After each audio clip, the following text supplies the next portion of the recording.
I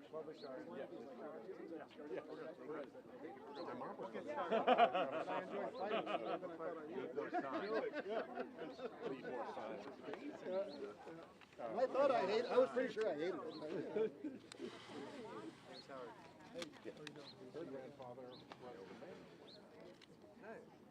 Good afternoon, everyone. I'm Paul Tonko. I represent New York's 20th Congressional District in the Capital Region of New York. I serve on Energy and Commerce and am the leading Democratic voice on the Subcommittee on Environment. More than 50 years ago, the Environmental Protection Agency was established under a Republican president with support by Democrats and Republicans alike who shared the common vision of protecting human health and our environment. Over EPA's history, it has done just that, ensuring polluters are kept in check so that when we have clean air and clean water, we're prospering. But in just 2 months, Administrator Lee Zeldin has demonstrated a complete disregard for the mission of the agency. He is willing to deny science and undo years of public rulemaking processes for the benefit of polluting special interests. Simply put, Zeldin is targeting environmental protections that will save lives. These protections lower Americans' health care costs and have resulted in fewer hospital visits and missed days of school and work.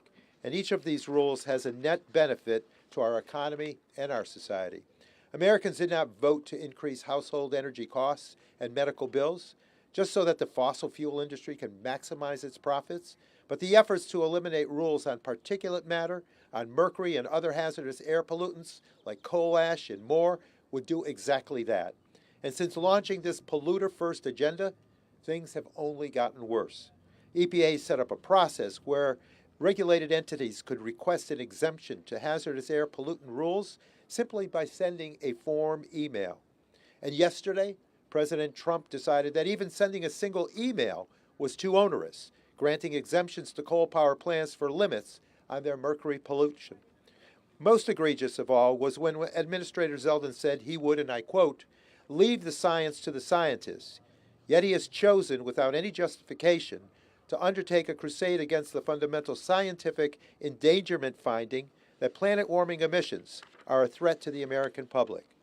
This is a complete failure, and the millions of Americans who are dealing with the ever-increasing number of billion-dollar extreme weather events and insurance hikes that will keep growing worse will be the ones who suffer.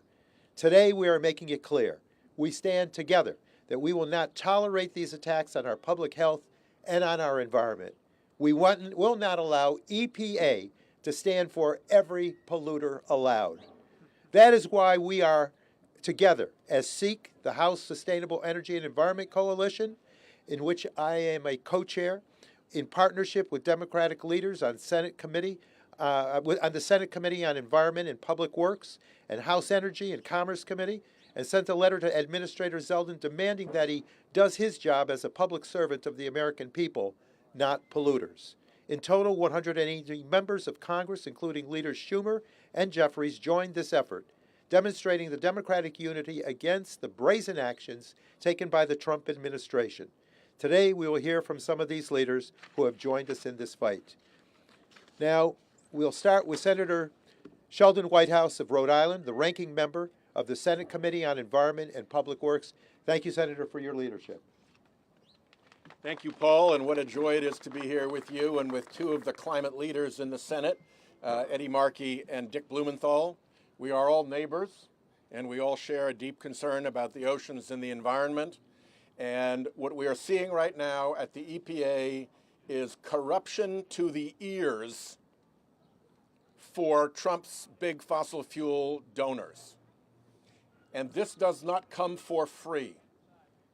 The warnings abound about what is happening as climate risk now begins to hit Americans.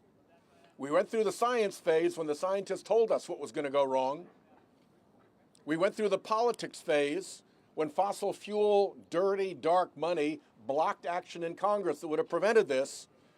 So now we're in the consequences phase. Now things start to happen that the scientists predicted, and the warnings are deadly serious. Here's The Economist magazine talking about a $25 trillion hit to the world real estate market. Here's the Financial Stability Board warning the world banking system of economic shock that banks need to prepare for. Just the other day in the Senate, the Fed chair warned that in 10 to 15 years, there'd be whole regions of America in which you couldn't get a mortgage any longer. And the reason for that is what the chief economist of Freddie Mac said, the mortgage giant, which is when you can't predict risk, you can't get insurance. And when you can't get insurance, you can't get a mortgage. And properties that won't carry a mortgage crash in value, and it happens so widely that he predicted a coastal property values crash that would cascade through the economy just like 2008. And remember, he said coastal property values crash. Our Western friends know that there's a wildfire risk out there that is just as bad.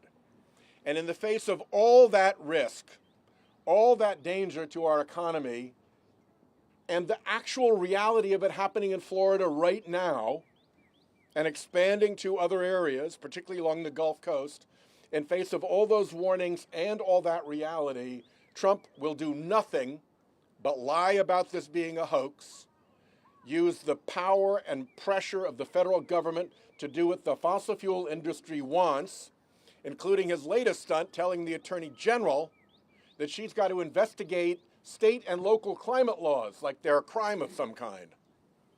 This is bullying thugocracy of the worst order, paid for and chosen by the fossil fuel industry. If you ever thought that the fossil fuel industry had a soul, take a look at the behavior they're demanding of Trump and his stooges now, and you will correct that presumption. So we've got a fight on our hands, and we're going to see it through to the end, because this matters a lot to the American economy and to the American people, and lies in the end won't work. Reality wins against lies sooner or later. Paul, thank you. You're welcome, and thank you for being such a bold voice. Thank you for your leadership. Next, we have Senator Ed Markey of Massachusetts. I was able to join with him when he had his protest over at DOJ's takeover of EPA.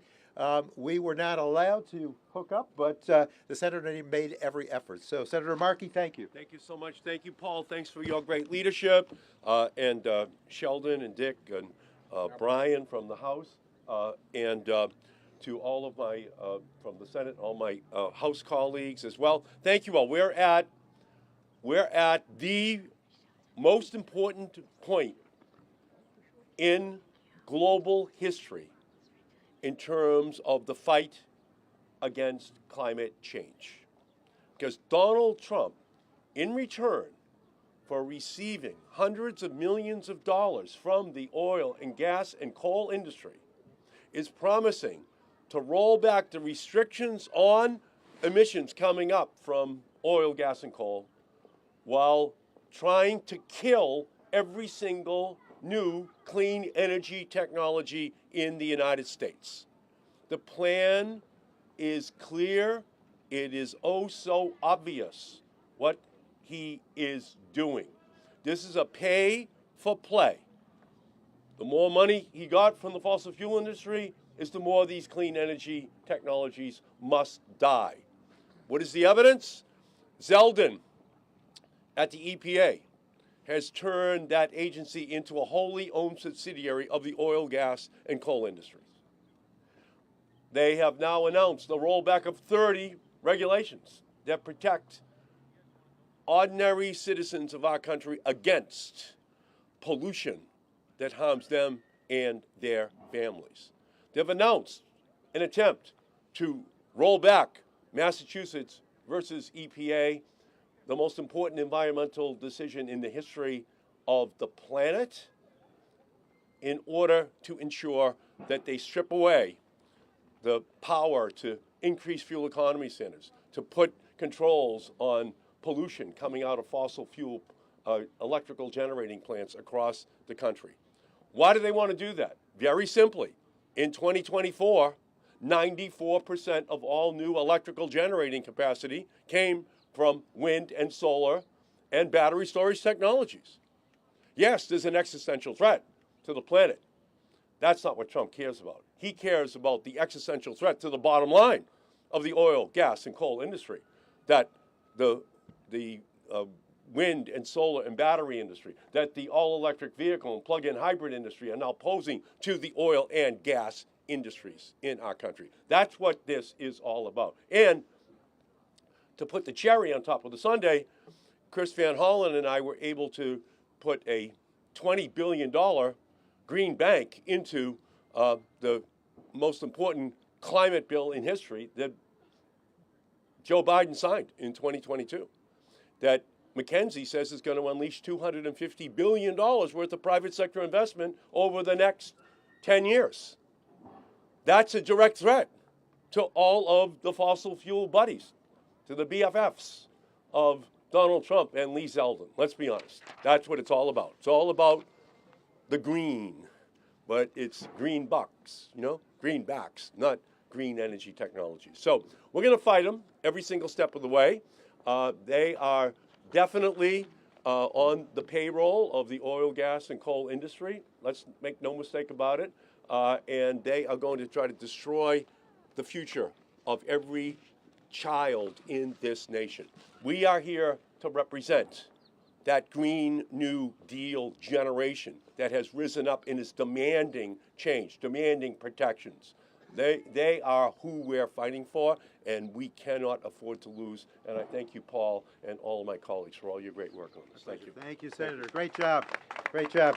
Congressman Frank Pallone, who is the leading voice for the Democratic caucus in the House of Representatives as the ranker of the full committee on energy and commerce, had a conflict, but he signed on to the letter. He wished he could be here today and is a strong proponent of the actions we're taking. Next, we're going to hear from Senator Richard Blumenthal of Connecticut, who again is another strong voice in this effort to address climate in our country, in the world. Thank you. I'm really proud to stand with my Senate colleagues who are champions of environmental activism, and to our House colleagues, thank you for being here. To Representative Pallone and my colleague, Senator Whitehouse, for leading this letter, very important. I urge Lee Zeldin to take a page from his boss's book on tariffs. Donald Trump capitulated to reality. Lee Zeldin ought to do the same on reality. He ought to roll back and reverse course before it is too late. These rollbacks in rules will be catastrophic to our air, water, and open space, but most important, people will die. Kids will be sick. The good neighbor rule has been so important to protecting Connecticut, Massachusetts, and Rhode Island from those particulates, the tiny, minutely sized pieces of soot that go down people's lungs and cause lasting lethal effects on children's lungs, on all of our lungs. That's just one example. People will die.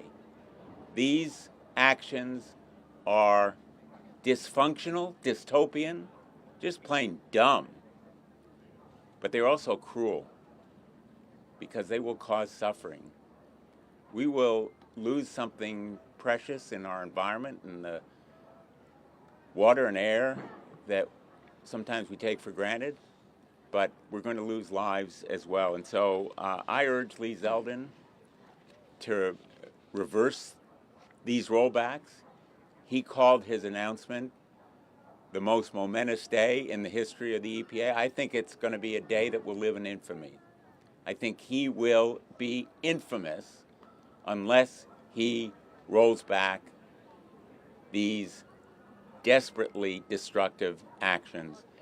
And I'm always reminded of the famous Margaret Mead saying, and I'm going to mangle it, unfortunately, but never doubt the ability of a small group of determined, intelligent people to change the world. It's the only thing that ever has.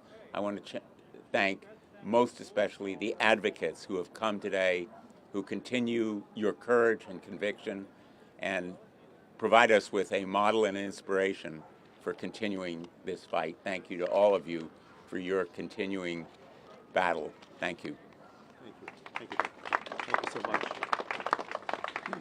Thank you so much, Senator. And now from the other end of the country, representing the state of Hawaii, Senator Schatz has been a tremendous advocate to involve all of us in the fight against climate change. Senator? Thank you, Paul. Thank you to all of you for being here. The Trump energy agenda comes down to three things: raising your costs, putting people's health in danger, and making us all more vulnerable to the devastation of extreme weather. This is not a run-of-the-mill disagreement between the political parties about the extent to which the federal government ought to regulate. This is an all-out assault on the bedrock environmental law that had been bipartisan consensus for decades. You do not become energy dominant by doubling down on energy sectors that are on their way out. Whether you like it or not, coal is not profitable. Whether you like it or not, wind is cheap for consumers and businesses and profitable for wind developers. There is nothing remotely fiscally responsible about exacerbating the climate crisis. And there's one point I'd like to make just finally, and that is this. We are paying for these disasters to the tune of $1 to $2 to $300 billion a year. And even in my 13 years in that building, I have seen that line go up. And so it is no longer a question of do you care about economics and fiscal responsibility, or do you care about the climate? Those lines have merged now. If you care about the climate, then you care about the economy. If you care about fiscal discipline, we need to take climate action. And what Lee Zeldin's EPA is doing is going to make us all less safe and more broke. Thank you very much. Thank you, Senator. Thank you. Very good. Thank you, Senator Schatz, and we appreciate your voice, and we continue that battle against climate change. Earlier, I made mention of SEEK, the Sustainable Energy and Environment Coalition. We're about 100 strong in the House of Representatives. I and my colleagues who are part of that have made a very bold attempt to come up with a statement against the polluters, but also solutions and resource advocacy that will make a difference. So we're now going to hear from members of SEEK and officers for that matter. I mentioned earlier that I have the good fortune of serving as co-chair along with Doris Matsui and Mike Quigley of the state of Illinois, Doris Matsui from California. Now we're going to hear from our SEEK vice chair, Congressman Sean Casten from Illinois. Sean, thank you for lending your voice to this great fight. Thank you, Paul. Thanks to all who are here. Thanks to all our senators. I got to be honest, I'm getting sick of these damn press conferences. How many times do we have to come up years and years going through and explaining to everybody that the physics is settled, the health impacts are settled? As Sheldon Whitehouse was just saying, the financial impacts that climate change has are well known and well articulated. Department of Defense and State have been saying for a long time that if climate change leads to a desertification of North Africa, acceleration of hurricanes in the Caribbean, we are going to massively destabilize national security, lead to massive waves of human migration, and here we are, right? I'm not going to repeat all that other than to say that I'm ripping all my hair out that's left. What I want to suggest to you is that if someone you loved told you that they just went on the internet and read that physics isn't real, it's all just a leftist hoax created by George Soros, and so they were going to drive their car off the cliff, you would not sit down and say, let me explain Newtonian physics to you. You would grab them by the neck, you would shake them, you would say, what the hell has gotten into your head? You need to get therapy. And so I want to talk about psychology. How the hell do these people, why do they think this way? And there's a real easy answer. Mediocre people fear competition in competitive markets for the same reason they fear affirmative action. Because if you put them in the deep end of the talent pool, they're going to drown.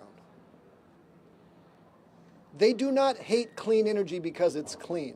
They hate it because it's cheap. We have seen over the last decade the demand for coal in the United States drop by 50%.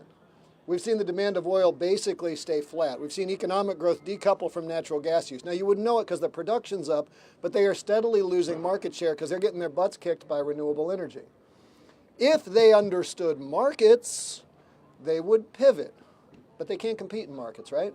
And the most charitable thing you could say about the entire Trump cabinet, Lee Zeldin, Pete Hegseth, J.D. Vance, Donald Trump himself, is that they are a sniveling bucket of sycophantic mediocrities who you would not hire to babysit your kids because you wouldn't trust them around your liquor cabinet, much less your children after they went to sleep. Right? And so rather than sit there and say, we want to make sure Americans have access to cheap, reliable energy, what they're saying is we need to change the rules so that the people who are better than us can't succeed. Right? Now, I would remind my Republican colleagues who have a backbone, if you meet one, let me know. But if you meet them, please tell them that when the ozone hole was growing, Ronald Reagan said we need to use markets to solve problems and led to the creation of the Montreal Protocol with Bill Ruckelshaus, Bill Riley. They then used that same model to create the acid rain trading program, which has saved the sugar maples in New England, right? Once upon a time, the Republican Party used markets to solve problems. We now have a party that is learning from Chairman Mao to use state-directed socialism to direct money towards favored industries and forget about markets. If you love capitalism, if you love democracy, if you want cheap energy, if you want reliable energy, put the grown-ups back in charge as quick as you can. And Lee Zeldin, please grow a spine and do your damn job to protect the environment. Sorry if I was too polite. Thank you, Sean, for being polite. Next is Doris. Okay, Doris Matsui, the co-chair of SEEK, was to join us, and perhaps she'll join us in progress. There are a lot of conflicts today on the Hill. Next, we're going to hear from Congresswoman Shelley Pingree, who is a SEEK vice chair and ranking member of the Interior Appropriations Subcommittee, which funds EPA. So, Shelley, great to have you here today, and thank you for your fight with climate. Absolutely. Well, thank you very much, Paul, for the great work you've been doing with SEEK. Thank you to all my other colleagues and even the senators who have been here to help us out on this cause today. I'm very proud to be the ranking member on the Interior and Environment Subcommittee of Appropriations. It's a lot of words, but it really means we're the people who fund the EPA. And in fact, we're the ones who have to make some sense out of this mess that they're creating with the staff cuts and the illegal and unconstitutional funding cuts. We're the ones who have to try to hold it all together. But we're grateful for the staff that are still there and the people are working. The way I like to think about this is that Americans are incredibly worried right now. You all know that they're worried. We're all worried. We're worried about the future of Social Security and people's retirement and the stock market and the on and off tariffs every day, the cost of food and housing and childcare. There are so many things on people's mind. But now they also have to worry about, are we going to leave any future on this planet for our children? Do we have any future here? We've been so proud of the work of the EPA, created by a Republican back in 1970, here to protect our air, our water, our land. This was a fundamental principle of the legislation and the work that we've done for so long.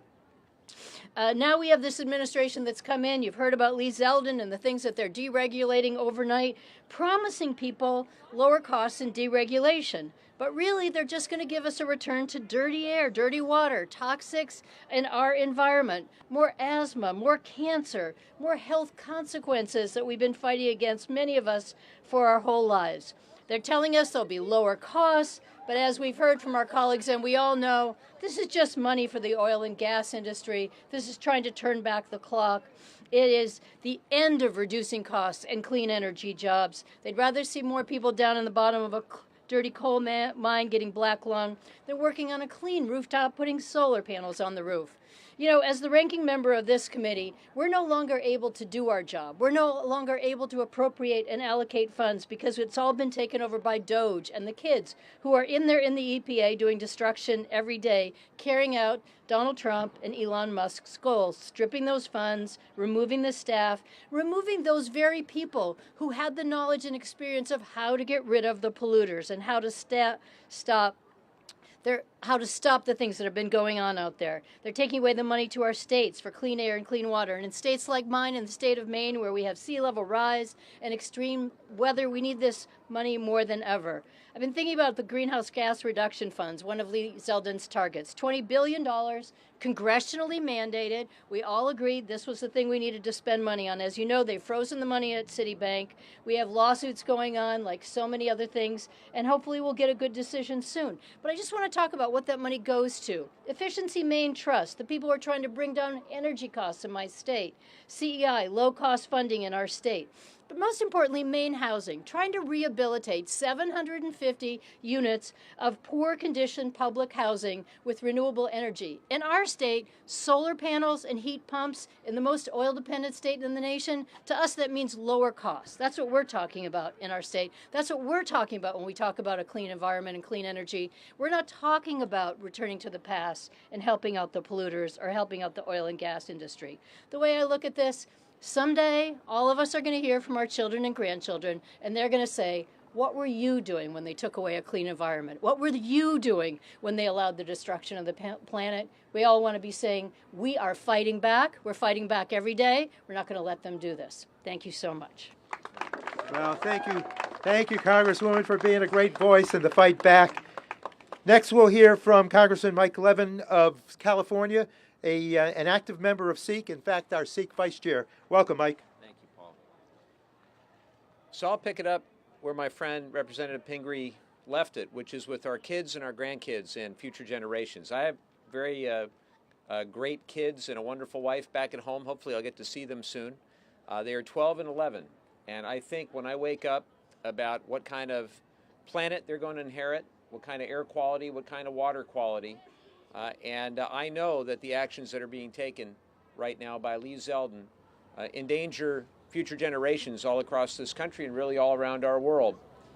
You know, we have an Environmental Protection Agency administrator who fundamentally does not believe in environmental protection.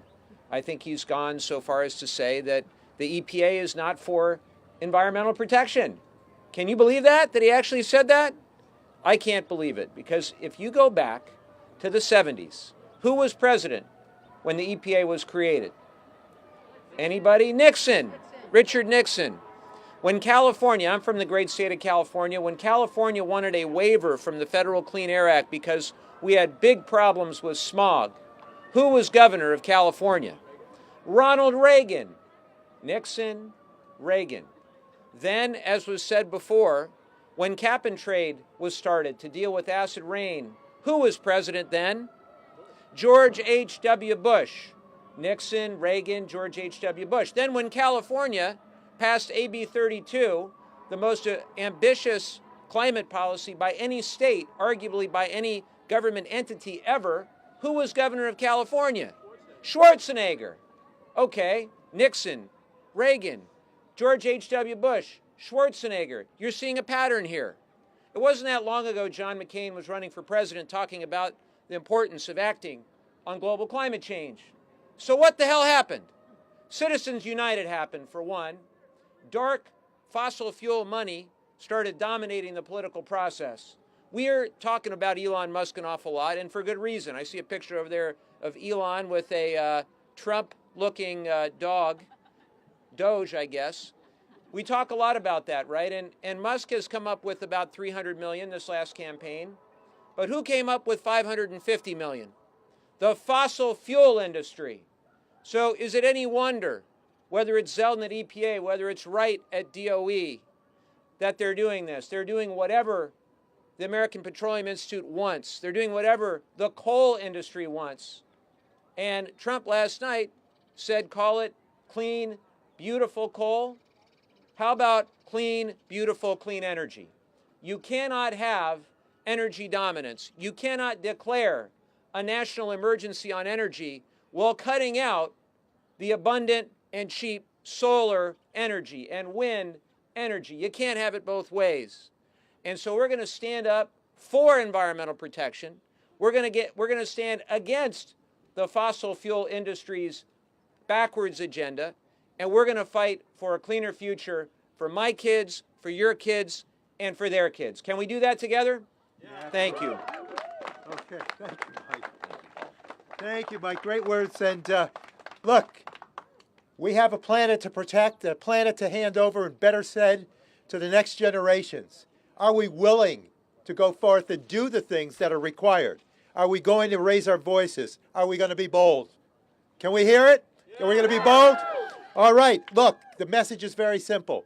Protect people, not polluters. The Trump, Musk, Zeldin team, 31 times over said no to protecting people and worrying about polluters. They said no over and over again to the people. And they will learn from us that that's the wrong route. We're going to go forward, have this green agenda, create an innovation economy, a clean energy economy, a responsiveness to our stewardship of this planet. We're going to make a difference. We're going to fight the fight, and we need to win. A defeat here is not an option. Let's go forward and win this fight for our Earth, our planet, our economy, our children, our grandchildren, our safety, our economy. Let's go forward and make it happen. Good job.